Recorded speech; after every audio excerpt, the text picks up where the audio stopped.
On behalf of the City of Chicago, I want to welcome Dr. Oz back to our city as a valuable contributor to the Oprah Show, and now the host of very popular The Dr. Oz Show. He's back in town where he first became a household name, and we are very, very happy and thrilled here in the City of Chicago. He will be hosting a fun event that confronts very real issues facing the health of our city. On November 6th, Dr. Oz Health Expo will be held at Millennium Park, just behind you, and will provide Chicagoans with a great opportunity to learn about how to take responsibility for their own health and wellness. Dr. Oz has been very instrumental in informing Americans and others about how lifestyle choices can affect their overall health.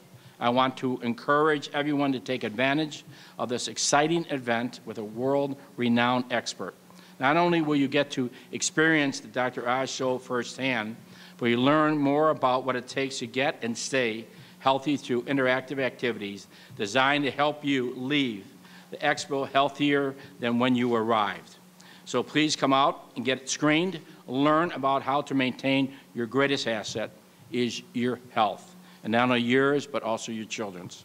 We encourage Chicago residents to take advantage of this great opportunity to educate themselves about how to lead healthier lives. I want to thank Dr. Oz for selecting Chicago as a location for this very, very important event.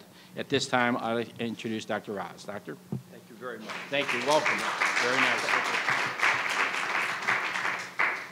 You want my notes too? Yeah, I better not take his notes. It's all medical jargon. You can't read it. You can't read it anyway. So, Mayor, thank you very much for your kind words. I did cut my teeth in the city of Chicago. I came out here for the first time the beginning of 2000, I believe. And over the course of the last decade, I spent many joyous evenings getting ready to do an Oprah show the next morning. And together with her prompting and her visionary leadership, I was able to learn a little bit about what it takes to host a show. And I think many of the skill sets are skills that folks in Chicago have. Naturally, it's part of the culture of this wonderful city. And I would like to applaud the mayor's desire, passion, for recognizing that the true future of Chicago in part depends on its health. And so what I would love to do is to combine with Harpo and come back and give something back to the city. Now, I have been greatly blessed with the ability to host a nationally syndicated show. We're on Fox Chicago here every afternoon. You can't miss us. But what I really love to do is to come back into the communities of this great nation and talk about the problems that we're facing. Because if the conversation ends when the TV show goes off the air, then we have lost the battle. And ultimately, Chicago is the perfect place to start, because not only is it in the middle of the country geographically, it is in the middle of the country with regard to health. And that's not good enough. 50% of the people in Chicago are healthy. 50%, therefore, are not. You cannot win in the 21st century if you're half healthy. And let me give you a couple numbers that I would like to offer that will shock you. There are about 250,000 diabetics in Chicago. It's about 10% of the population. Probably 1 million people are pre-diabetic or diabetics. So it's a large swath of the American public. If you look at the overall numbers in this city, 7.5% have asthma, close to the national average. 4% have cardiovascular disease, close to the national average. And 26% are obese, close to the national average in the adult population. But you know where Chicago is really having a problem, and where I really want to focus in part with this expo? The incidence of childhood obesity in Chicago is probably more than twice the national average.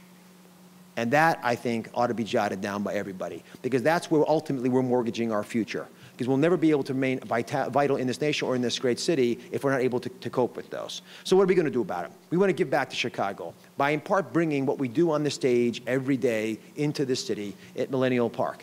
And Millennium Park, I think, is a perfect venue for it, because it gives us the opportunity to let you touch this experience in many different ways. So we're going to start off with some very basic stuff. We're going to allow folks to be able to touch the organs, put the purple gloves on. We're going to have a truth tube where people can go out and actually get exposed to what their numbers really are, and maybe figure out what their real age is, what's their physiologic age deep down. I'm going to expect you there, Mayor, as well. Okay.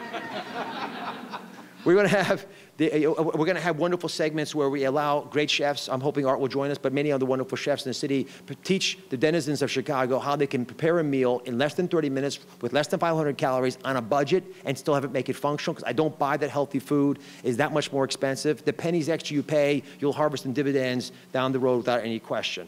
And we call it the dinner club, by the way. And we want people giving pledges to each other, promises and commitments they can make things happen. There are two overarching concepts, though, that I think we have to remember at this Millennium Park event on November 6th. The first one are these bands, because these bands are just 10 bands, which means we want everyone to lose just 10 pounds. Mayor, please, you can take mine. I promise. Now, I have another band here. So the just 10 band. The band mayor, exactly. Could have been the bands are all about reminding us that we need to have that conversation day in and day out about how we can lose just 10 pounds, which, by the way, drops the cardiovascular rate of disease in half, cuts down diabetes by 60%, dramatically drops arthritis rates, sleep apnea, insomnia. I mean, across the board, there are benefits. And the benefits from a cost perspective in terms of health expenditures dramatic as well. Probably without any question, that's how we'll change healthcare in America. Not by legislative change in Washington, but by the battle we fight in our living rooms, in our kitchens, and that's something that has to be done at the level of the city, of the community. The second big thing we need to do is to know your 5. If you don't know the key 5 numbers about your health, then you cannot manage your health. And I will argue that if you don't know those numbers, I'm going to assume they're not good. So what are those 5 numbers? The first one is your blood sugar, metric of diabetes. The second one is your blood pressure, the #1 cause of aging in America. The third one is your cholesterol level. Also something that sort of puts that rotten plaster onto the arteries of the body that have been damaged by whatever toxins are in your blood.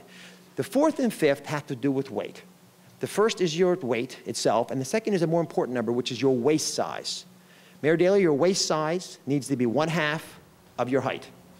Do you know your waist size? I'm about 7'2". 7'2". May I have the...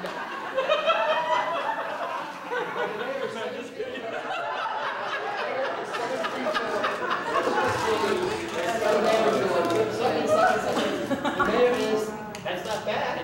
39.5 inches. So that 39.5 inches, that's pretty good. 72 inches height, you did that. Right. And the belly fat, of course, is a big issue, because when you have belly that's built up, that fat, unfortunately, poisons your liver, causes the high cholesterol I mentioned, puts pressure on your kidneys, causes the high blood pressure that I mentioned, and it also blocks the ability of insulin to work, which causes the diabetes. So that's the 5. I think at the end of the day, Mayor, you're patient #1 for us. And you're going to be the first of, we hope, to be thousands of Chicagoans that we're going to be able to support over years of time, be able to educate them about the 5 numbers. Now, there's one last part of the show that I never omit. It's my favorite part of the show. It's the patient. He just became a patient. My favorite part is the assistant of the day. The assistant of the day is a really cool segment, because what happens when you have the assistant of the day is that you have someone who's real, who's authentic, who's like the average viewer, who comes out and helps me deliver the big messages. And I have, for the last decade, have one of my most precious friends be my assistant of the day, and she's agreed to be my special assistant of the day today. Please welcome Miss Oprah Winfrey.